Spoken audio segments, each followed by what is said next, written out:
Hey guys, welcome back to the channel. So in this video we are going to take a close look at the Super Game Box, the 5-on-1, and it even says on the packaging, wow! Because also they sell it like the SUP fun game. Like this thing has so freaking bloody a lot of names, even called the X7M. It comes with 3.5-inch display. And overall, like it's more like this hybrid system. You can plug in your television with a freaking awesome controller, so we can play. So as you can see over here, we're going to do. I think we're having two different versions. Yep, they're going to get the same Nintendo Switch vibe with the colors, but I did order myself the red one, or they sent me the correct one.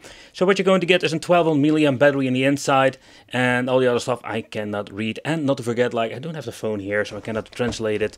Then we're going to get here the two colors. There's nothing much on the box itself. So let's open it up and let's see what we're going to get. Ooh, it starts with the toilet paper manual like always. Yeah, let's see what we're going to get in the inside. No English here, no English there. Okay, nobody has anything that we can do with it. Yep, wipe your butt, but I can say it is going to give you paper cuts.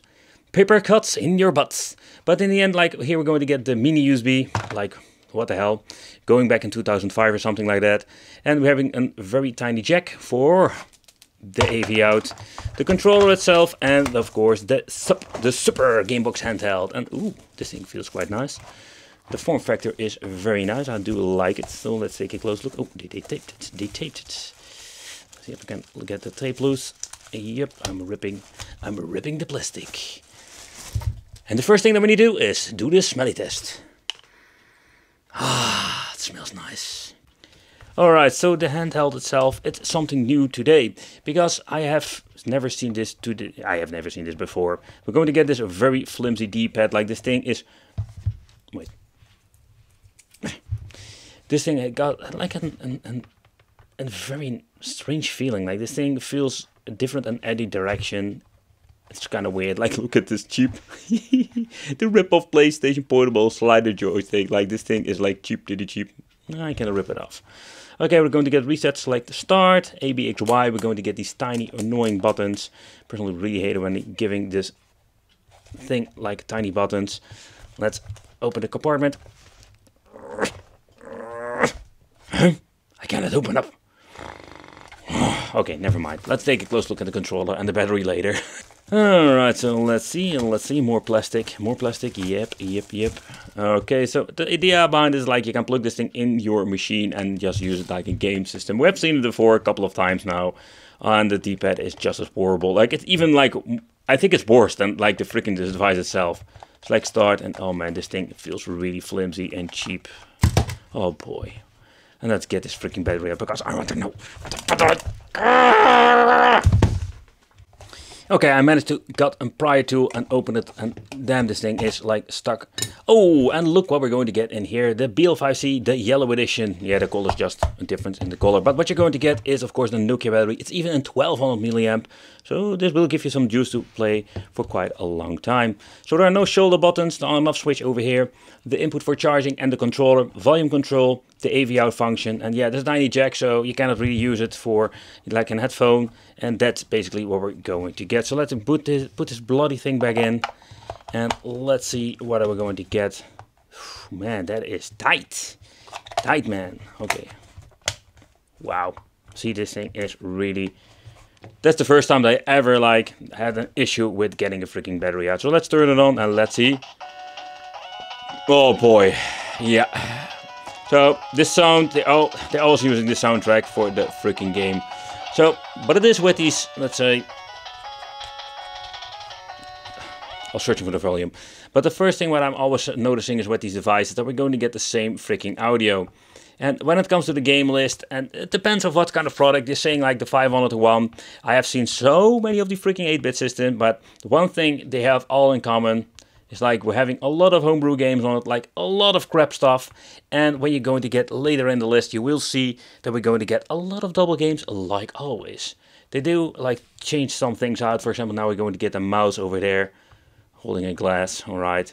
Another thing I've noticed, like when you're going to get at the end of the list, it's going to be very slow with loading up. I don't know what the hell is going on with that, but it's, oh man, it's really bad. It's really, really bad. So yeah, this is what we're going to get with these cheap devices all the freaking time. But let's try some games to see how the emulation itself is or the gameplay, because sometimes even that they manage to mess it up too.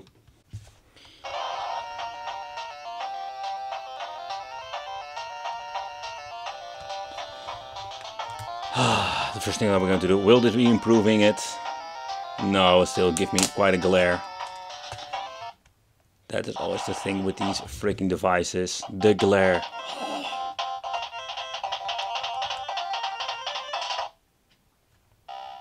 Alright, let's see how this plays. I hate it when they switch out the freaking D-pad.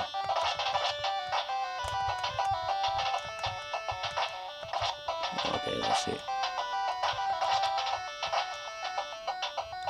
I must say that it is not super bad when it comes to the playability with the analog stick. So let me guess, what's the turbo button? Okay, so they use the X and the Y for turbo. Come on, bring it on. Oh yeah. Okay, but this thing is filled with freaking homebrew games, like this Street Fighter game. I think I've shown it a couple of times now, but it's such a bad game.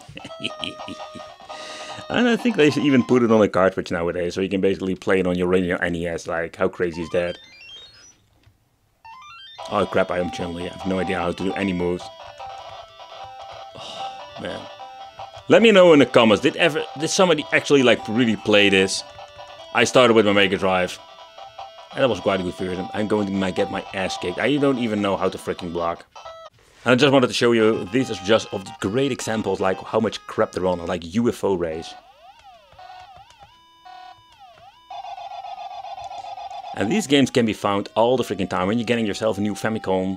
Like I reviewed a couple of these like weird looking Pikachu or Pokemon NES's Famiclones from, I think it was China or some other countries, and they are always giving you a couple of games built in, and most of the time it's like UFO rays. So yeah, that's what you're going to get with the Supreme Game Books. Or is it Super Game Books, whatever. So let's speed it up. But one thing is surprisingly is that I don't know if you notice it, but I don't see a lot of screen tearing at this moment. So the display they're using is of course not the best one, but is more like the better versions. The funny thing is like the recording part, I'm looking at it from an angle and everything has no details, you know, like that's what you're going to get with these cheap devices most of the time.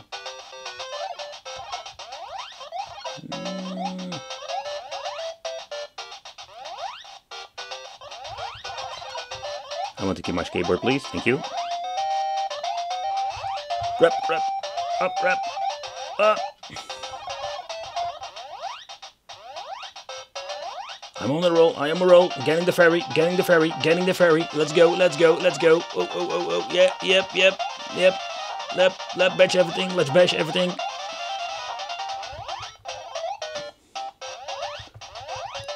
I can do it. I can do it. I can do it. I can do it. Yeah! Alright, so let's try the D-pad to see how responsive it is. Okay, so that's a fact, like it is responsive, because with cheap D-pads you cannot really do that. Long live turbo buttons. So that part seemed to be working just fine. Okay guys, so let's take a close look at the TV out functionalities. The downside is, if you want to play alone, you need to use the handheld. Even if you wanted to use like a game system. Let's say the quality of the AV out cable, it's not really bad. I have seen my share of shitty TV outs and with a lot of interference, but even on an LCD display I'm having here, not bad at all. Okay, so let's try the two-player configuration. Alright, so everything seems to be working just fine. Let's use double Sub-Zero. Oh, this thing is so bad. I'm getting Striker. I find it such a weird game. But I find it a little bit bummer if you just want to use a controller and use this thing like a game system, want to play like this. That is absolutely not possible. So it's absolutely like a play to configuration this way only. There's no way of setting it up. So you can see that seems to be working just fine. I didn't move but I didn't see anything happening. Alright. But yeah, Mortal Kombat 4 for the NES, such a weird game. I think it can also be bought like on physical cartridge, so you can play it on your NES. But okay, so what I do like about this thing is actually it comes with a pretty okay display, and not to forget the replaceable battery. And what I also like is the form factor, because this thing is quite comfortable to play. It's not like really portable anymore, like we have seen like these mini Game Boys. Those are like way portable than this bad boy. But overall I must say like, it's not that bad at all. It's not that bad. So let's remove the 4 screws. I think I don't even know if I'm going to need this freaking the prior tool. I think no, I don't going to need this thing. Do I need it? I think I'm going to need it. Or I'm having a brain fart. Yeah, I need the freaking prior tool because I need to get the battery out. Because the battery is so stuck in this freaking thing. Let's see.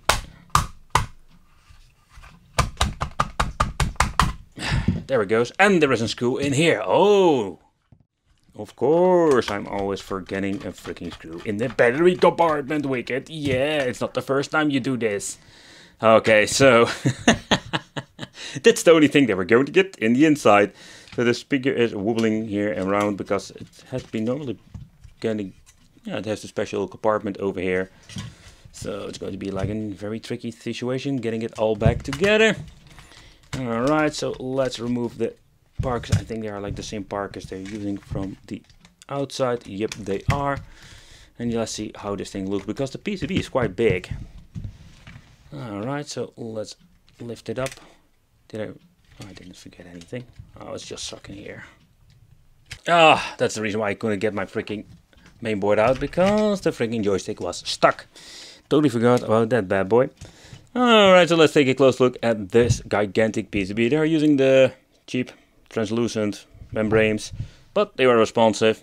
If we're going to get the display itself, what is always like convenient that we can remove it over here. So I was wondering, like, can you use these things in another handheld? Not if you want to, because these things are not really great. So then we're going to get, of course, the NES on a chip. We're going to get our famous black blob over there, and we're going to get the NES on a chip. That is basically holding the program. But in the end, like, there's no way of adding new games. It would be so convenient if you can do that. And we do have some spacers over here for the display. I'm not going to touch the display, otherwise you're going to get fingerproof nightmare. Let's see what kind of information is on here. Oh, nope, I'm not talking about you. Here I'm going to get the version 1.1. But there was no really actually in production date or whatsoever. No, not really. So basically this is what you're going to get in the inside, nothing much. The slider joystick have been installed onto the PCB. Yeah, it's like simple technology, extremely simple handheld. Alright guys, so this is what we're going to get with the SUP Super Game Box.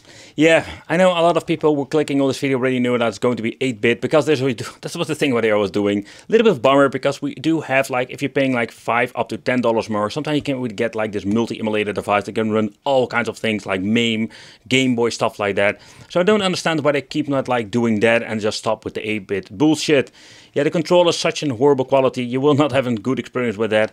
The only thing I think is positive about this handheld, that it has like a very nice form factor, so it plays actually pretty good when it comes to that. But I thank you for watching, consider subscribing, hit that little bell, become on the Wicked family, and we'll see you in the next video.